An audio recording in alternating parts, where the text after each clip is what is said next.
Hello students, मैं Kumar sir अपने online platform पर आपका बहुत बहुत स्वागत करता हूं। तो बच्चों, आज हम लोग क्लास 11 के केमिस्ट्री को स्टार्ट करने वाले हैं और आप में से जो भी बच्चे क्लास 10 से 11 में मूव कर रहे हैं उनके लिए ये वीडियो बहुत ज़्यादा ज़रूरी होगा। और अगर आपका अभी तो एडमिशन आपका हुआ नहीं होगा क्योंकि अभी आपका रिजल्ट ही नहीं आया है, तो जो बच्चे 11th के लिए प्रिपेयर होने वाले हैं, अगर आपको स्कूल में टेस्ट देना है या फिर आप अभी से अपना पढ़ाई स्टार्ट कर चुके हैं, क्योंकि मैक्सिमम बच्चे जो जिनको साइंस लेना है वो अपना पढ़ाई स्टार्ट कर चुके हैं, तो आपके लिए ये वीडियो बहुत इंपॉर्टेंट होगा। तो बच्चों, आज जो हम लोग टॉपिक स्टार्ट करेंगे, आज हम लोग स्टार्ट करेंगे केमिस्ट्री। आज हम लोग जो सब्जेक्ट पढ़ने वाले हैं वो सब्जेक्ट होगा हमारा केमिस्ट्री। क्लियर है? अब केमिस्ट्री को पढ़ने से पहले सबसे पहले आपको ये जानना जरूरी होगा कि केमिस्ट्री होता क्या है। हम लोग अपने सब्जेक्ट का सबसे पहले इंट्रोडक्शन ले लें और सब्जेक्ट के इंट्रोडक्शन को लेने के बाद फिर डिटेल में सिलेबस को समझाते हुए और हम चैप्टर को स्टार्ट करेंगे। क्लियर है? तो सबसे पहले केमिस्ट्री होता क्या है, आज तो हम लोग यही समझेंगे इस लेक्चर में, और हम लोग एक चैप्टर स्टार्ट भी कर देंगे इसमें, जो चैप्टर होगा आपका स्ट्रक्चर ऑफ एटम।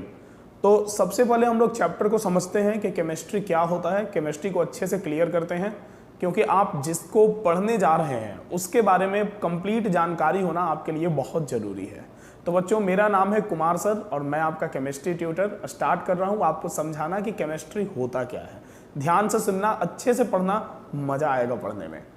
तो बच्चों, सबसे पहले हम लोग ये डिस्कस करेंगे कि केमिस्ट्री क्या होता है, केमिस्ट्री हम लोग किसको बोलते हैं। तो देखो बच्चों, केमिस्ट्री जो टर्म है ना, ये दो टर्म को मिला करके बना। क्लियर है? कौन कौन सा? तो केमिस्ट्री दैट मीन्स कि chemicals plus try, chemicals plus try is equal to chemistry. ठीक है? Chemicals plus try is equal to chemistry. अब आपको लगेगा sir chemicals plus try is equal to chemistry, that means ये कि देखो काफ़ी सिंपल है। केमिकल्स प्लस ट्राई, इसका मतलब क्या पता चल रहा? इसका मतलब ये पता चल रहा कि try to know about chemicals, chemicals के बारे में जानने की कोशिश करना। क्लियर है ना? तो केमिकल्स के बारे में जानने की कोशिश करना, इसी को कहा जाता है केमिस्ट्री। क्लियर है? दैट मीन्स क्या? That means we can say कि स्टडी ऑफ केमिकल्स,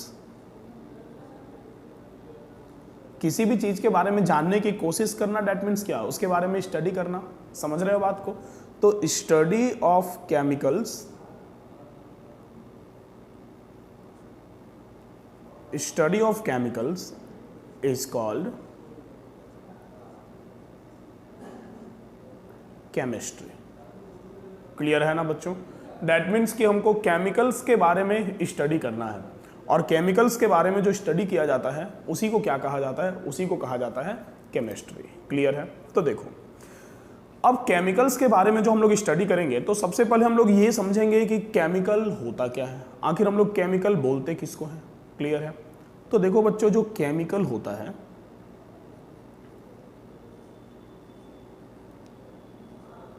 अगर हम केमिकल के बारे में बात करें तो केमिकल हमारे पास दो तरह का होता है।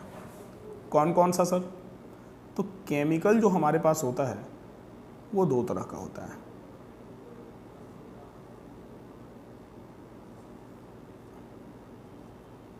ठीक है?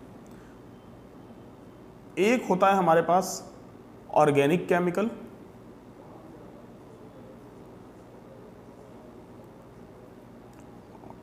जस्ट अ मिनट, थोड़ा सा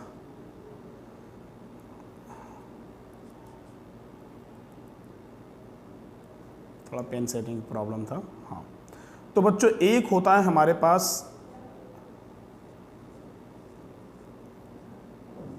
ऑर्गेनिक केमिकल, ठीक है, और दूसरा होता है हमारे पास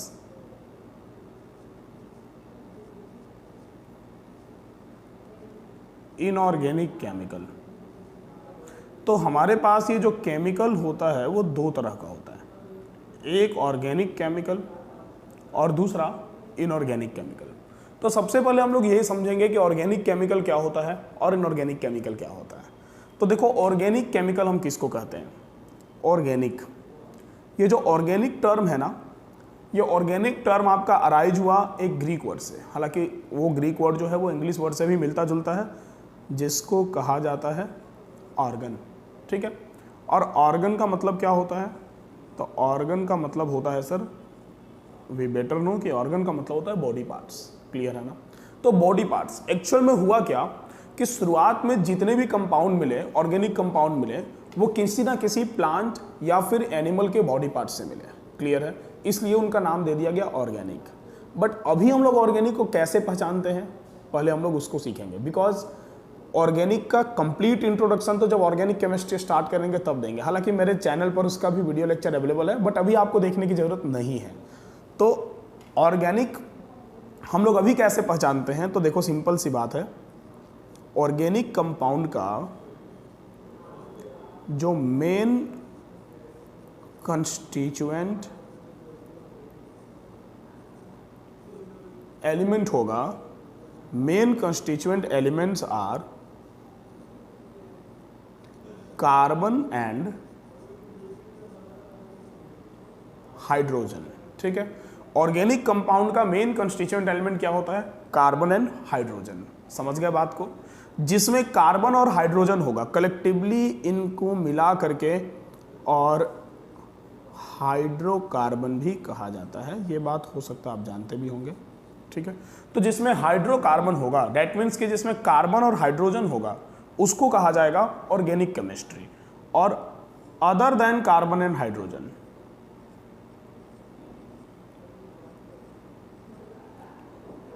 other than carbon and hydrogen, carbon और हाइड्रोजन के अलावा जितना भी होगा वो सब किस में आएगा? इनऑर्गेनिक केमिस्ट्री में। उनको क्या कहा जाता है? Inorganic chemicals. समझ गए बात को? तो बच्चों केमिकल हमारे पास दो तरह का होता है, ऑर्गेनिक केमिकल और इनऑर्गेनिक केमिकल। जैसे आप 9-10 क्लास में पढ़े होंगे, आप एल्केन पढ़े होंगे, आप एल्कीन पढ़े होंगे, आप अल्काइन पढ़े होंगे, आपने बेंजीन पढ़ा होगा। क्लियर है? तो ये सब जो भी होता है, ये सब किसके अंडर में आता है? ऑर्गेनिक केमिकल के अंडर में आता है। और inorganic chemical, that means very simple, आपने पढ़ा होगा, आप NaCl ले लो, कोई सॉल्ट ले लो, आप सल्फ्यूरिक एसिड ले लो H2SO4, आप HNO3 ले लो, आप HCl ले लो, ये सब जितना कुछ भी होता है ये सब किसके अंडर में आता है? तो ये सब आता है इनऑर्गेनिक केमिकल के अंडर में। क्लियर है? देखो, तो हमारे पास केमिकल दो तरह का हो गया, ऑर्गेनिक केमिकल और इनऑर्गेनिक केमिकल। एक बात ध्यान रखना, ऑर्गेनिक केमिकल में कार्बन का होना जरूरी है, और इनऑर्गेनिक केमिकल जैसे आपने यहाँ हाइड्रोजन देखा, तो अगर सिर्फ हाइड्रोजन है तो वो इनऑर्गेनिक में आएगा। समझ गए बात को? क्योंकि ऑर्गेनिक के लिए कार्बन का होना जरूरी है। तो हमारे पास केमिकल दो तरह का हो गया, ऑर्गेनिक केमिकल और इनऑर्गेनिक केमिकल। तो जो ऑर्गेनिक केमिकल का स्टडी हुआ, स्टडी ऑफ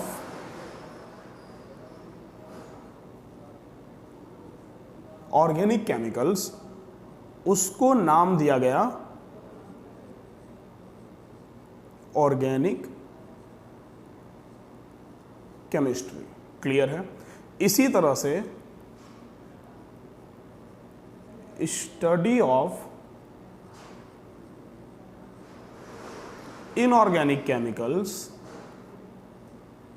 इनऑर्गेनिक केमिकल्स का जो स्टडी हुआ उसको नाम दिया गया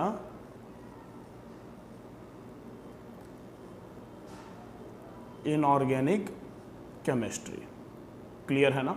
तो ऑर्गेनिक केमिकल के स्टडी को नाम दिया गया ऑर्गेनिक केमिस्ट्री, और इनऑर्गेनिक केमिकल के स्टडी को नाम दिया गया इनऑर्गेनिक केमिस्ट्री। और इस तरह से हमारे पास केमिस्ट्री का दो ब्रांच हो गया। कौन कौन सा? Organic chemistry and inorganic chemistry. समझ गए बात को?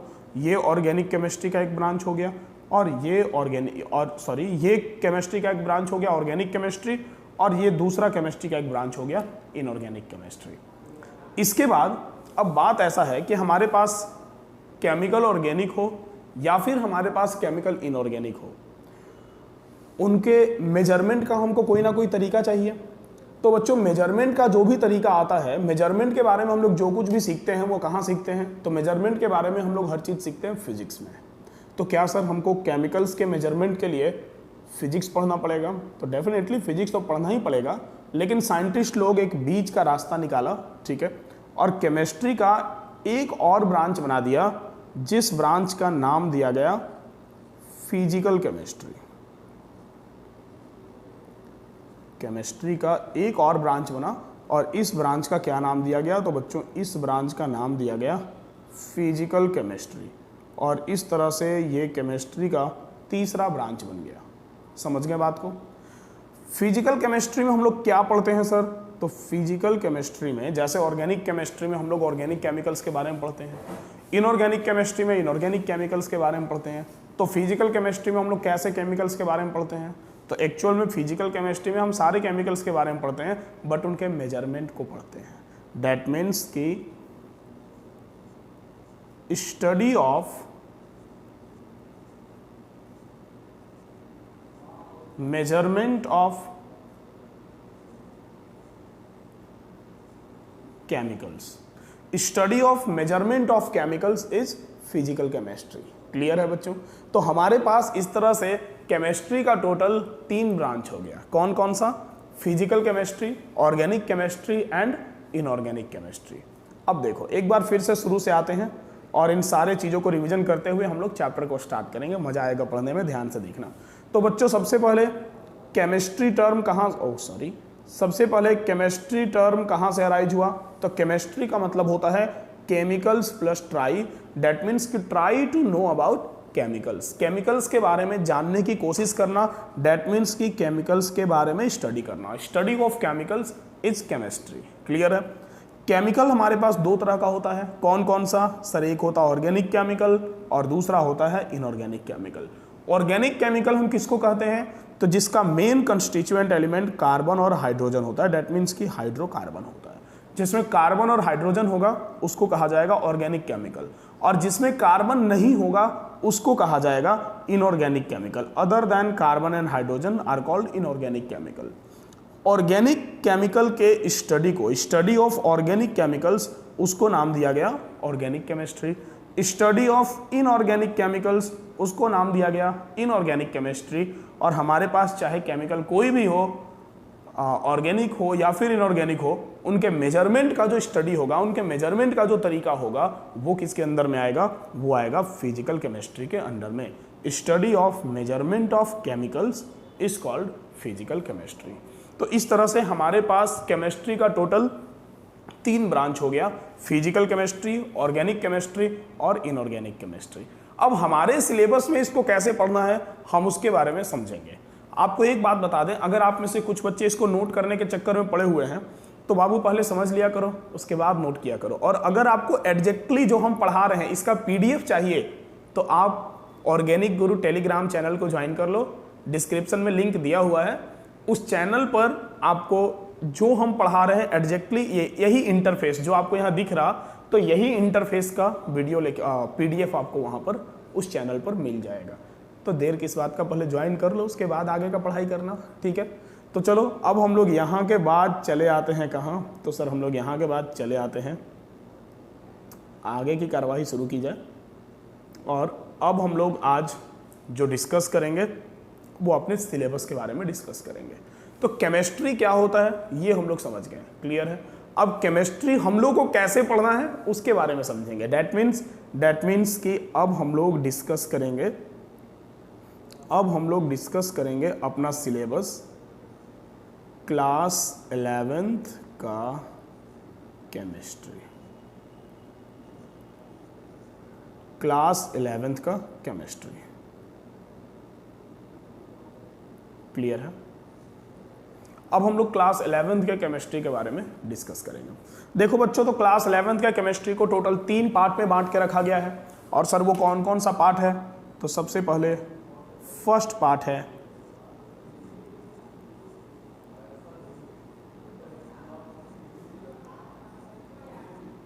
फिजिकल केमिस्ट्री का। इसके बाद सेकेंड पार्ट है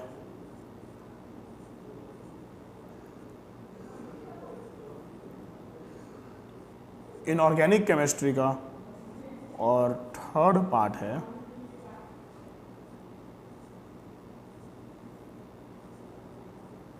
ऑर्गेनिक केमिस्ट्री का। थोड़ा हम इसको और मोटा कर लें, ये मोटा ही ठीक था, ठीक है। तो ये हमारे पास केमिस्ट्री का टोटल 3 ब्रांच है, फिजिकल, इनऑर्गेनिक और ऑर्गेनिक।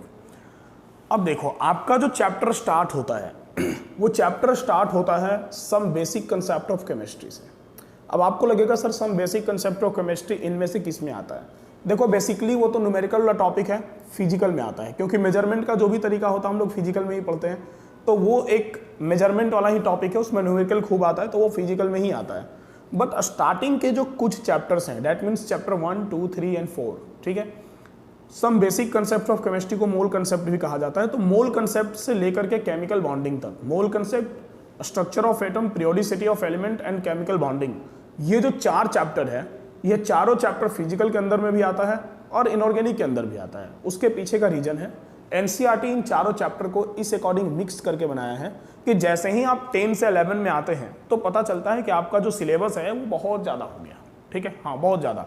मतलब ये कि आप अभी तक कुएं में थे और कुएं से निकल के आप समंदर में आ गए, समझो ऐसा सिलेबस हो जाता है आपका, मतलब नदी तालाब में भी नहीं, सीधे समंदर में आ गए, तो सिलेबस अचानक बहुत ज़्यादा इंक्रीज कर गया। तो एनसीईआरटी शुरुआत के चैप्टर्स को इस अकॉर्डिंग डिजाइन किया है ताकि आपको 10 के बाद 11 में रिदम पकड़ने में सुविधा हो, ठीक है। और मेरा काम है उसको भी अपने अकॉर्डिंग डिजाइन करना ताकि आपको रिदम पकड़ने में और सुविधा हो और आप काफ़ी अच्छे से 11th क्लास के केमिस्ट्री को समझ पाएँ। तो बच्चों फर्स्ट चैप्टर एनसीईआरटी के अकॉर्डिंग है some basic concept of chemistry, clear है। लेकिन मेरे अकॉर्डिंग जो फर्स्ट चैप्टर होगा वो होगा स्ट्रक्चर ऑफ एटम। तो अभी हम जो चैप्टर स्टार्ट करने वाले हैं वो स्टार्ट करने वाले हैं स्ट्रक्चर ऑफ एटम।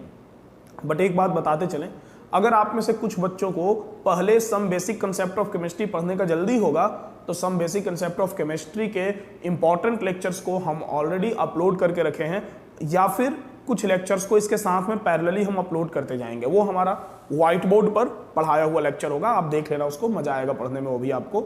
तो आप हाँ, और जब देखना तो बताना भी कि आपको व्हाइट बोर्ड वाला पढ़ने में अच्छा लग रहा है या फिर आपको इसमें पढ़ने में, इस बोर्ड में पढ़ने में आपको अच्छा लग रहा है, ठीक है। व्हाइट बोर्ड डैट मीन्स वो मार्कर से एक खड़ा होकर घूम घूम के पढ़ाना और एक ऐसे पढ़ाना, दोनों में थोड़ा डिफरेंस होता है। आप कमेंट में बताना आपको अच्छा कौन सा लगा। तो वहां से आप parallelly some basic concept of chemistry वाले चैप्टर को भी देख सकते हैं। बट मेरी मानिए कोई हड़बड़ी नहीं है, मेरे साथ साथ चलिए और आप स्ट्रक्चर ऑफ एटम स्टार्ट करिए, क्लियर है। तो बच्चों अभी जो हम लोग चैप्टर स्टार्ट करने वाले हैं उस चैप्टर का नाम है, उस चैप्टर का नाम है स्ट्रक्चर ऑफ एटम। उस चैप्टर का नाम होगा स्ट्रक्चर ऑफ एटम, ठीक है। तो सबसे पहले हम लोग स्ट्रक्चर ऑफ एटम में ये समझेंगे कि सर स्ट्रक्चर ऑफ एटम में पढ़ना क्या है। पढ़ना क्या है डैट मीन्स चैप्टर के नाम से ही क्लियर हो गया कि हमको इसमें एटम के स्ट्रक्चर के बारे में डिस्कस करना है। अब एटम का स्ट्रक्चर कैसा होता है ये जानने से पहले आपके लिए ये जानना जरूरी है कि एटम होता क्या है, व्हाट इज एटम, आखिर एटम है क्या। चलो सबसे पहले हम लोग ये समझते हैं कि ये जो एटम टर्म यहाँ लिखा गया है एक्चुअल में ये एटम टर्म क्या है। तो देखो बच्चों ये जो एटम टर्म है ना, ये एटम टर्म एक ग्रीक वर्ड से अराइज हुआ और ग्रीक में इसको क्या कहा जाता था, तो ग्रीक में इसको कहा जाता था एटोमियो, क्लियर है। ये एक ग्रीक वर्ड है और ग्रीक में इसको क्या कहते थे, तो ग्रीक में इसको कहते थे एटोमियो। और इस एटोमियो का मतलब होता है, बेसिकली इसका मतलब होता है अनकटेबल, जिसको हम काट नहीं सकें, अनडिविजिबल, जिसको हम डिवाइड नहीं कर सकें, क्लियर है ना।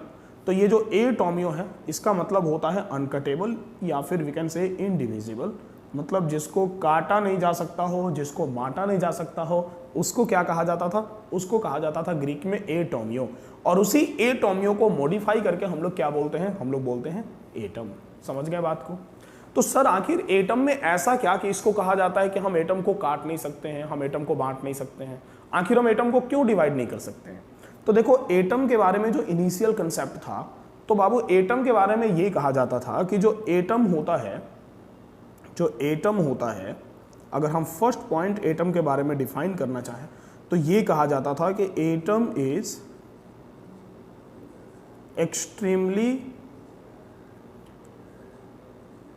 Small particle of matter. Atom जो है ये मैटर का एक्सट्रीमली स्मॉल पार्टिकल है। अब सर एटम मैटर का एक्सट्रीमली स्मॉल पार्टिकल का क्या मतलब है? तो एक्सट्रीमली स्मॉल, अत्यंत सूक्ष्म, मतलब जो एटम है वो मैटर का सबसे छोटा पार्टिकल है, इसीलिए इसको क्या कहा गया? इसीलिए इसको कहा गया अनकटेबल। आखिर हम किसको नहीं काट सकते हैं? तो हम सर उसी को नहीं काट सकते जो सबसे छोटा होगा। तो एटम के बारे में ये माना जाता था कि एटम सबसे स्मॉलेस्ट पार्टिकल है, इसलिए हम एटम को और भी फर्दर स्मॉलेस्ट पार्ट में डिवाइड नहीं कर सकते हैं। क्लियर है? अब आपके माइंड में आएगा कि सर एटम कितना छोटा होता है। तो एक बात समझ लो कि एटम इतना छोटा होता है ना कि हमारा माइंड उतना छोटा सोच भी नहीं सकता है। जैसे सर, जैसे एक बात समझो कि बाबू एक डस्ट पार्टिकल में अगर हम एक सिंगल डस्ट पार्टिकल की बात करें ना, तो एक डस्ट पार्टिकल में approximately 10 to the power 19 number of atom होता है। ठीक है, सोचो एक डस्ट पार्टिकल में 10 to the power 19 number of atom होता है, तो एक एटम कितना छोटा होता होगा इसका तो भाई अंदाजा लगा पाना भी बहुत मुश्किल का काम है। इसीलिए हम बोले कि हमारा दिमाग इतना छोटा नहीं सोच सकता कि एटम कितना छोटा होता है। क्लियर है? तो एक डस्ट पार्टिकल में 10 to the power 19 number of atom होता है, इसीलिए एटम को बोल दिया गया कि एटम जो है वो एक्सट्रीमली स्मॉल है और ये अनकटेबल है। ठीक है, लेकिन बात ऐसा है कि जैसे जैसे स्टडी आगे बढ़ा, लैब का डेवलपमेंट होता गया, माइक्रोस्कोप का डेवलपमेंट होता गया, साइंटिस्ट मॉडिफाइड होते गए, तो एटम के बारे में और भी बहुत कुछ पता चला। और जिस एटम को कहा गया था कि एटम एक्सट्रीमली स्मॉल है, पता चला कि एक्चुअल में ये एटम भी और भी स्मॉलेस्ट पार्टिकल से मिलकर बना हुआ है। ठीक है, और किससे मिलकर बना हुआ है सर? तो ये पता चला कि जो एटम है, एटम इज कंपोजिशन ऑफ 36 सब एटॉमिक पार्टिकल्स। जो एटम है ये 36 सब एटॉमिक पार्टिकल्स का कंपोजिशन है। क्लियर है? मतलब जिस एटम को बोला गया कि एक्सट्रीमली स्मॉल है, इसको फर्दर हम डिवाइड नहीं कर सकते हैं, पता चला वो तो 36 पार्टिकल से मिलकर बना हुआ है। ठीक है, लेकिन इन 36 पार्टिकल में, ये सब एटॉमिक का मतलब होता है जिससे मिलकर एटम बना है, लेकिन इन 36 पार्टिकल्स में हमारे पास, इन 36 पार्टिकल्स में हमारे पास 3 ऐसे पार्टिकल हैं जिनको हम लोग फंडामेंटल पार्टिकल ऑफ एटम बोलते हैं। We have 3 fundamental particles, we have 3 fundamental particles of atom. और ये 3 फंडामेंटल पार्टिकल कौन कौन से हैं? तो ये जो 3 फंडामेंटल पार्टिकल हैं, उन तीनों फंडामेंटल पार्टिकल्स का नाम है electron, proton and neutron. Electron, proton और न्यूट्रॉन को एटम का फंडामेंटल पार्टिकल कहा जाता है। क्लियर है? अब सर फंडामेंटल पार्टिकल का क्या मतलब है? तो देखो, फंडामेंटल का मतलब होता है मेन, मुख्य, जो इंपॉर्टेंट है, जिसके बिना हम किसी चीज का कल्पना ही नहीं कर सके, उसके रिस्पेक्ट में उसको फंडामेंटल बोलते हैं। जैसे सपोज कि जैसे अभी हम जहां बैठे हुए हैं, या आप जहां जिस घर में बैठे हुए हैं, सपोज डैट कि वो घर एक एटम है। कंसीडर करो कि वो घर एक एटम है। हालांकि इतना बड़ा एटम मानना थोड़ा पाप लगेगा क्योंकि एटम बहुत छोटा होता है, बट फिर भी सोचने में क्या जाता, सोच बड़ा रखना चाहिए दोस्त। तो मान लो कि ये जो घर है वो एक एटम है। ठीक है, तो ये बहुत सारे पार्टिकल से मिलकर बना हुआ है। बहुत सारे पार्टिकल, दैट मीन्स ईंट, बालू, सीमेंट, रॉड, पेंट, बहुत कुछ है। ठीक है, अब सपोज कि हम तुमको एक घर बनाने के लिए बोलते हैं। ठीक है, और घर बनाने के लिए हम आपको कुछ सामान दे देते हैं। जैसे सर कौन कौन सा सामान दे देते हैं? तो हम आपको घर बनाने के लिए जो सामान देते हैं, सपोज कि हम आपको कुछ मोटा मोटा रॉड दे देते हैं। ठीक है, हम आपको कुछ चमचमाता टाइल्स दे देते हैं, हम आपको पेंट दे देते हैं, और भी हम आपको कुछ जैसे दरवाजे दे देते हैं, इलेक्ट्रिक वायर दे देते हैं, फैन दे देते हैं, और बोलते हैं जाओ तुम अपना घर बसा लो। सॉरी, बसा लो नहीं, बना लो। बसाने और बनाने में ना फर्क होता है। ठीक है, तो जाओ अपना घर तुम बना लो। ठीक है, तो क्या तुम घर बना लोगे? जो हम सामान दिए उससे तुम्हारा घर बन जाएगा? बोलो सर नहीं बनेगा। क्यों नहीं बनेगा? सर आप मोटा मोटा रॉड दे दिए, आप टाइल्स दे दिए, पेंट दे दिए, इलेक्ट्रिक वायर दे दिए, सर हम इन सब का करेंगे क्या? आप ये सब ना देते तो भी चलता, बट सर एटलीस्ट आप हमको ब्रिक, सैंड और सीमेंट तो दे देते हैं। बिना ईंट बालू और सीमेंट का हम क्या कर सकते हैं? बिना ईंट बालू और सीमेंट का तो हम कुछ भी नहीं कर सकते हैं। दैट मीन्स ये कि जो ब्रिक, सैंड और सीमेंट है, ये ब्रिक, सैंड और सीमेंट इस घर के लिए फंडामेंटल पार्टिकल है। घर बनाने का शुरुआत करना है, एक बाउंड्री भी देना होगा, तो ईंट बालू और सीमेंट का जरूरत पड़ेगा। तो बाबू जो ईंट बालू और सीमेंट है वो इस बिल्डिंग का फंडामेंटल पार्टिकल है। इसी तरह से जो इलेक्ट्रॉन, प्रोटॉन और न्यूट्रॉन है, ये एटम का क्या है? ये एटम का फंडामेंटल पार्टिकल है। समझ गया बात को? तो एटम का fundamental particle electron, proton, neutron को कहा जाता है। ये एटम का आइडेंटिटी है। कैसे एटम का आइडेंटिटी है, थोड़ा ये भी समझो। जैसे सपोज कि हम बोलते हैं, आप एटम को कैसे आइडेंटिफाई करते हैं? तो सर एटम को हम लोग एक तो सिंबल देख के आइडेंटिफाई करते हैं, और दूसरा सर हम लोग एटम को वो क्या बोलते हैं, एटॉमिक नंबर या मास नंबर से आइडेंटिफाई करते हैं। अब सपोज कि हम आपको हम बोलते हैं कि हमारे पास एक एटम है जिसका एटॉमिक नंबर 6 है, तो तुम्हारे माइंड में तुरंत आ जाएगा कि sir atomic number 6, that means कि आप कार्बन के बारे में बात कर रहे हैं। तो आखिर कार्बन में ये 6 क्या है? कुछ तो 6 पीस होगा कार्बन में, या अपना मन से 6 नंबर लाइन में लगा दिए भाई तो 6ठा नंबर हो गया, ठीक है? ऐसा तो नहीं होगा, कुछ तो होगा 6 पीस कार्बन में, ठीक है?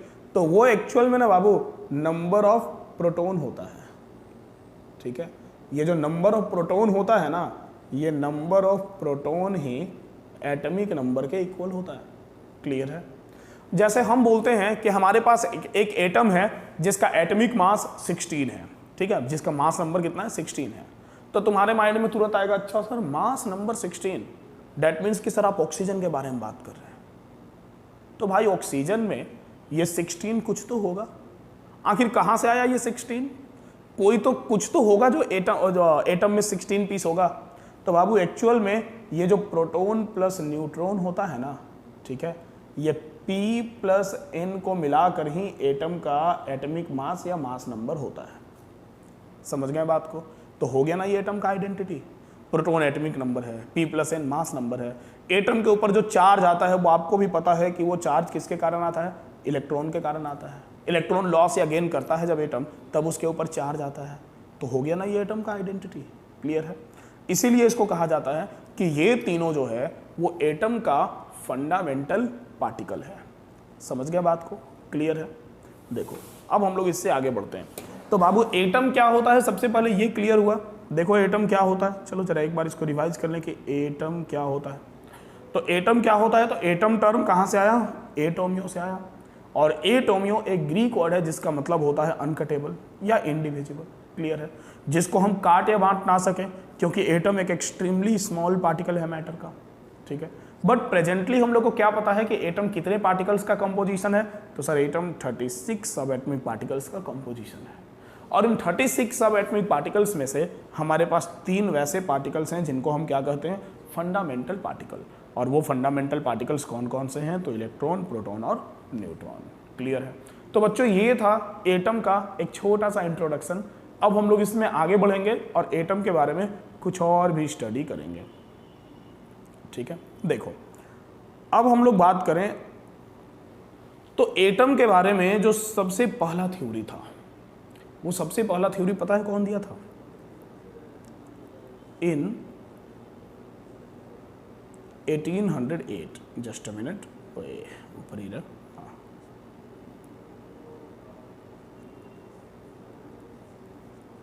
इन 1808 एक साइंटिस्ट था जिसका नाम था जॉन डाल्टन। नाम तो सुना ही होगा, ठीक है? एक साइंटिस्ट था जिसका नाम था जॉन डाल्टन। क्लियर है? 1808 में जो जॉन डाल्टन था वो एटम के बारे में अपना पहला थ्योरी इंट्रोड्यूस किया। अपना ही पहला नहीं, वैसे एटम के बारे में पहला थ्योरी यही था। क्लियर है? तो इन 1808 John Dalton introduced his theory about structure of atom। और स्ट्रक्चर ऑफ एटम के बारे में जो सबसे पहला थ्योरी था वो जॉन डाल्टन 1808 में इंट्रोड्यूस किया। क्लियर है। और इस थ्योरी को डाल्टन्स एटॉमिक थ्योरी के नाम से जाना गया। ठीक है, डाल्टन्स एटॉमिक थ्योरी। तो अब हम लोग जरा ये समझ लें कि डाल्टन्स एटॉमिक थ्योरी क्या होता है। ठीक है, जरा अच्छे से समझना। डाल्टन्स एटॉमिक थ्योरी में जॉन डाल्टन का पहला पॉइंट ये बोलना था कि एटम इज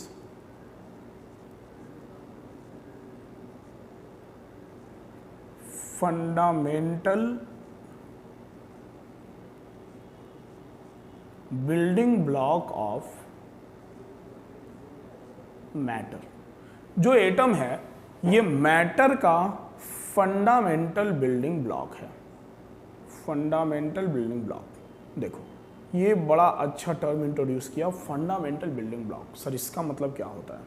तो बात ऐसा है बाबू कि जैसे अभी हम लोग एग्जांपल लिए कि अगर हम इस बिल्डिंग को एक एटम कंसीडर कर लें तो जो ब्रिक, सैंड और सीमेंट है वो इस बिल्डिंग का फंडामेंटल पार्टिकल है। अगर हम इस बिल्डिंग के, इस घर के ब्लॉक के बारे में बात करें कि इस घर का ब्लॉक क्या है, आखिर इसमें ऐसा क्या था जिसको हम सजाते चले गए तो घर का फॉर्मेशन हो गया, बिल्डिंग का फॉर्मेशन हो गया। तो आपके माइंड में आएगा सर ब्रिक्स, ईंट, बहुत सारे ईंट को by the help of cement हम सजाते चले गए तो बिल्डिंग का फॉर्मेशन हो गया। क्लियर है। दैट मीन्स ये कि जो ब्रिक्स है, ये ब्रिक्स इसका ब्लॉक है। इसी तरह से जॉन डाल्टन का बोलना है कि जो एटम है ये मैटर का फंडामेंटल बिल्डिंग ब्लॉक है। दैट मीन्स कि जैसे बहुत सारे ब्रिक्स को मिला करके और बिल्डिंग बन गया, वैसे जब बहुत सारे एटम एक साथ मिले तो मैटर का फॉर्मेशन हो गया। क्लियर है। तो इस अकॉर्डिंग बोला गया कि जो एटम है is fundamental building block of matter. चलेगा। इसके बाद देखो सेकेंड पॉइंट जॉन डाल्टन का ये बोलना था,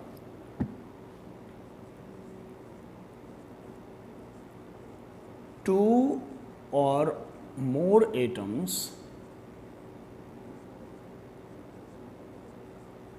combine to form complex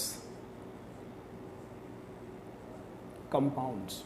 दो या दो से ज्यादा एटम कंबाइन करके कॉम्प्लेक्स कंपाउंड बनाएगा। यही कॉम्प्लेक्स कंपाउंड जिसको बाद में चल के क्या कहा गया, तो बाद में चल के कहा गया मॉलिक्यूल। ठीक है। तो ये बात तो हम लोग बहुत पहले से पढ़ते आ रहे हैं कि जब भी दो या दो से ज़्यादा एटम एक साथ कंबाइन करेगा तो मॉलिक्यूल का फॉर्मेशन होगा। क्लियर है। इसके बाद थर्ड पॉइंट जॉन डाल्टन का बोलना था। सेकंड पॉइंट क्लियर है ना, इसमें बहुत ज़्यादा समझाने की जरूरत नहीं है। मॉलिक्यूल के बारे में जानते हैं हम लोग, दो या दो से ज़्यादा एटम कंबाइन करेगा तो मॉलिक्यूल बनेगा। उसी मॉलिक्यूल को इनिशियली कॉम्प्लेक्स कंपाउंड कहा गया था। देखो इसके बाद थर्ड पॉइंट ये बोला गया, atoms always combine in a simple whole number ratios। Atom जब भी कंबाइन करता है तो ये होल नंबर रेशियो में करता है। दैट मीन्स कि एटम कभी भी फ्रैक्शन में कंबाइन नहीं करता है। एटम जब भी कंबाइन करेगा तो ये किस में करेगा, तो ये होल नंबर के रेशियो में करेगा। ठीक है। जैसे हम लोग कोई भी फार्मूला देखते हैं तो उसका जो रेशियो होता है होल नंबर का ही होता है। सपोज कि हम H2O लेते हैं तो रेशियो 2:1 का है। समझ गए बात को। तो एटम जब भी कंबाइन करेगा तो सिंपल होल नंबर रेशियो में करेगा। इसके बाद फोर्थ पॉइंट बोलना था जॉन डाल्टन का, atoms of same element have same properties. Clear है। Atoms of same element have same properties but atoms of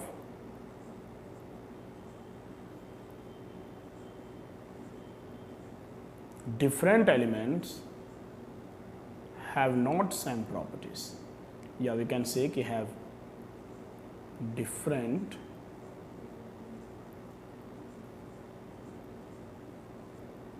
properties। ठीक है।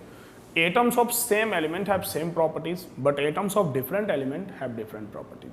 सपोज कि हम किसी एटम का एलिमेंटल फॉर्म ले लें, सपोज कि हम H2 लेते हैं, हाइड्रोजन का एलिमेंटल फॉर्म। ये कब बना, तो सर बहुत सारा हाइड्रोजन जब आपस में कंबाइन किया तब जाकर H2 बना। सपोज डैट हम O2 ले लें, ये कब बना? तो सर बहुत सारा ऑक्सीजन दो दो करके जब आपस में कंबाइन किया तो फिर O2 बना। समझ गए बात को? तो जैसे जितना भी हाइड्रोजन होगा, इन सारे हाइड्रोजन्स का प्रॉपर्टी आपस में क्या होगा? सेम होगा। इन सारे ऑक्सीजन्स का प्रॉपर्टी भी आपस में क्या होगा? सेम होगा।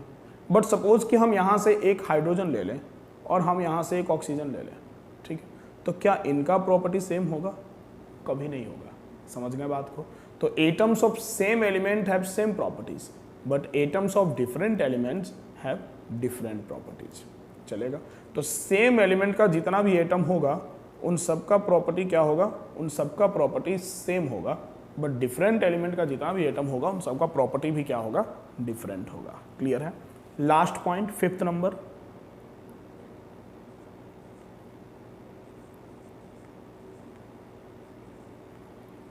atom can neither be created nor be destroyed। Atom को ना तो क्रिएट कर सकते हैं और ना ही डिस्ट्रॉय कर सकते हैं। मतलब एटम को क्रिएट या डिस्ट्रॉय नहीं किया जा सकता है। क्लियर है? क्यों सर एटम को क्रिएट या डिस्ट्रॉय नहीं किया जा सकता है? देखो ये पूरा जो यूनिवर्स है ये बच्चों एटम का ही कंपोजिशन है, मैटर का कंपोजिशन है। एंड मैटर किससे बने हैं? तो एटम से बने हैं। हम लोग law of conservation of energy और law of conservation of mass में ऑलरेडी पढ़े हुए हैं कि mass and energy can neither be created nor be destroyed. तो इसी तरह से हम एटम को भी क्रिएट या डिस्ट्रॉय नहीं कर सकते हैं। जैसे आप सुनते होंगे कि कहीं पर एटम बन रहा है, जैसे ऑक्सीजन प्लांट बैठा किसी हॉस्पिटल में जहाँ ऑक्सीजन बनाया जा रहा, तो वहाँ क्या जो ऑक्सीजन बनाया जा रहा तो वो क्या इलेक्ट्रॉन प्रोटॉन न्यूट्रॉन मिला मिला के ऑक्सीजन बनाया जा रहा? तो ऐसा नहीं है। वहाँ एक ऐसा प्लांट, मशीनरी प्लांट बनाया गया जो मशीनरी प्लांट क्या करता है? तो एटमॉस्फेरिक कार्बन डाइऑक्साइड या अदर गैसेस जिसमें ऑक्सीजन हो उसको वो लेता है और उससे O2 को अलग कर देता है और बाकी एलिमेंट को अलग कर देता है। लाइक प्लांट्स, ट्रीज का काम भी तो यही है। ट्रीज क्या करते हैं? ट्रीज एटमॉस्फेरिक CO2 को लेते हैं और उसको O2 और O2 रिलीज करते हैं। C को अपने पास रख लेते हैं फोटोसिंथेसिस में और O2 को रिलीज कर देते हैं। क्लियर है? मतलब वो कार्बन डाइऑक्साइड लेकर के और ऑक्सीजन देते हैं। हमारा क्या काम है? हम लोग O2 लेते हैं, CO2 छोड़ते हैं। मतलब हम लोग one form to another form सिर्फ एटम को, मॉलिक्यूल को चेंज कर सकते हैं। क्लियर है? हम उसको क्रिएट या डिस्ट्रॉय नहीं कर सकते हैं। चलेगा? तो बच्चों ये था जॉन डाल्टन का कुछ पॉइंट। लेकिन आपको एक बात और जानना होगा कि जॉन डाल्टन के पॉइंट में कुछ ड्रॉबैक भी था। ठीक है? जॉन डाल्टन के पॉइंट में कुछ ड्रॉबैक भी था। अब सर ड्रॉबैक क्या था? तो जरा drawbacks of Dalton atomic theory हम लोग पढ़ लें। ठीक है? Drawback of Dalton atomic theory में जॉन डाल्टन से जब पूछा गया कि आपने कहा कि 2 और more atoms combine to form complex compound, ठीक है, then why does atom combine? Atom combine क्यों करेगा? तो इसका आंसर जॉन डाल्टन के पास नहीं था। ठीक है? फिर जॉन डाल्टन से पूछा गया कि बताइए जब एटम कंबाइन करेगा तो उन एटम्स के बीच में बाइंडिंग फोर्स का नेचर क्या होगा? आखिर वो कौन सा बाइंडिंग फोर्स होगा जो एटम को एक दूसरे से बाइंड करके रखेगा? कोई तो वैसा फोर्स ऑफ अट्रैक्शन होगा। तो इसका भी आंसर जॉन डाल्टन के पास नहीं था। इसके पीछे का कारण भी है। एक्चुअल में आपको पता है ये जो एटॉमिक थ्योरी है ना, ये हमारे इंडिया में संस्कृत में महर्षि कनद के बुक में बहुत पहले लिखा हुआ था। ठीक है? और जॉन डाल्टन भाई साहब ना इसको कॉपी करके ट्रांसलेट करके वर्ल्ड के सामने इंट्रोड्यूस कर दिया। साइंटिस्ट थे, लोग बात मान गए और कोई बात नहीं है। ठीक है? तो होता है, क्या करोगे? हमारे पास कोई एक्सपेरिमेंटली प्रूफ्ड एविडेंस नहीं है, इसलिए हम भी जॉन डाल्टन को ही बोलना पड़ता है, फॉलो करना पड़ता है। तो डाल्टन का ये थ्योरी जो था वो एक्सपेरिमेंटल नहीं था। तो जॉन डाल्टन का सबसे पहला ड्रॉबैक, पहला क्या, एक ही लाइन में इसका ड्रॉबैक हम लिख देंगे कि डाल्टन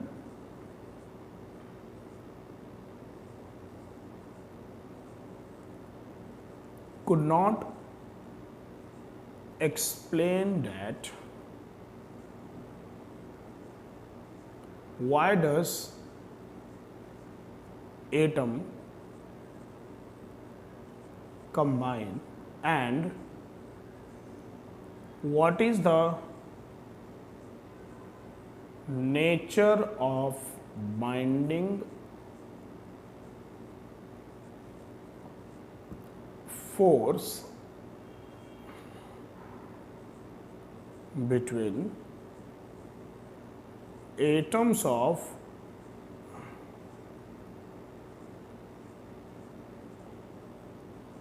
कॉम्प्लेक्स कंपाउंड। क्लियर है? डाल्टन ये एक्सप्लेन नहीं कर सके कि एटम कंबाइन क्यों करेगा और बाइंडिंग फोर्स का नेचर क्या होगा between atoms of complex compound. Complex compound. Clear है? तो बच्चों ये था एटम का इंट्रोडक्शन और ये था डाल्टन्स एटॉमिक थ्योरी। चलेगा? अब हम लोग को इसके बाद जो सबसे पहला चैप्टर स्टार्ट करना है, मतलब चैप्टर नहीं, चैप्टर तो स्टार्ट कर चुके हैं, अब इसके बाद जो हम लोग टॉपिक स्टार्ट करेंगे एक्चुअल में वो टॉपिक होगा हमारा डिस्कवरी ऑफ फंडामेंटल पार्टिकल्स। ठीक है? और ये जो डिस्कवरी ऑफ फंडामेंटल पार्टिकल्स होगा, इसमें सबसे पहला डिस्कवरी जो हम लोग करेंगे वो करेंगे डिस्कवरी ऑफ इलेक्ट्रॉन। और उम्मीद करते हैं कि आप डिस्कवरी ऑफ इलेक्ट्रॉन वाले लेक्चर को बिल्कुल भी मिस मत करना। ठीक है? ओवरऑल मज़ा आने वाला है। ठीक है? डिस्कवरी ऑफ इलेक्ट्रॉन जो था, J Thomson discharge tube experiment से जो इलेक्ट्रॉन का डिस्कवरी किया था, ये हम आपको पूरा फील करवा देंगे। भले हमारे पास व्यवस्था तो नहीं है कि अब हम लोग उसको करके दिखाएं, बट आपको ये एक्सपेरिमेंट हम पूरा फील करवा देंगे। तो ओवरऑल इस एक्सपेरिमेंट में आपको मज़ा आएगा करने में। आज के लेक्चर में हम लोग इतना ही रखेंगे और नेक्स्ट लेक्चर हम लोग यहीं से स्टार्ट करेंगे जहाँ पर ये लेक्चर एंड हो रहा है। ठीक है? और इसका PDF फॉर्मेट आपको मेरे टेलीग्राम चैनल में मिल जाएगा, तो आप टेलीग्राम चैनल को डिस्क्रिप्शन में जाकर लिंक पर क्लिक करके ज्वाइन कर लीजिए। और इसी फॉर्मेट में हम पढ़ाते जाएंगे पूरा चैप्टर को, और एक दिन पूरे चैप्टर का PDF एक ही साथ तैयार हो जाएगा। ठीक है? तो आपके लिए बहुत बढ़िया होगा, मेरे लिए भी बढ़िया होगा। तो आप आज के लेक्चर में इतना ही रखते हैं। अच्छा लगा हो, और अगर आप चैनल को सब्सक्राइब नहीं किए हो तो आपको पाप लगेगा, इसलिए चैनल को सब्सक्राइब जरूर कर लीजिएगा। और अच्छा नहीं लगा हो तो मत करना। ठीक है? हाँ, अच्छा लगा हो तभी करना।